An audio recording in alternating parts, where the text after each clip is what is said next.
Now, a great thing to understand from this, brothers and sisters, is that, Ellen White writes, Patriarchs of the Prophets, those who today occupy positions of trust should seek to learn the lesson taught by Solomon's prayer. The higher the position a man occupies, the greater the responsibility that he has to bear. The wider will be the influence that he exerts, and the greater is the need of dependence of God. He is to stand before God in the attitude of a learner.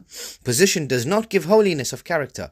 It is by honoring God and obeying his commandments that a man is made truly great. And this something Solomon understood, because he knew that, and David also says to Solomon, keep the statutes of God, keep the commandments of God, walk in the righteous way of God. And he did that. Solomon did that. Some of the other sons of David didn't really do that. Like Abimelech wanted to kill his father, so he didn't really walk in the statutes of God, whereas Solomon did. And David knew that, right? So therefore David gave him the throne.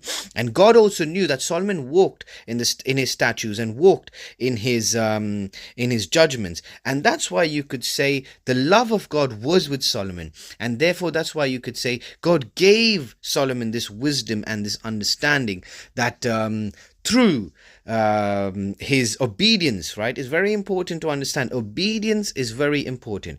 We again see in Patriarchs and Prophets 29, and if thou wilt walk in my ways to keep my statutes and my commandments as thy father David did walk, then I will lengthen thy days. 1 Kings chapter 3 5 to 14.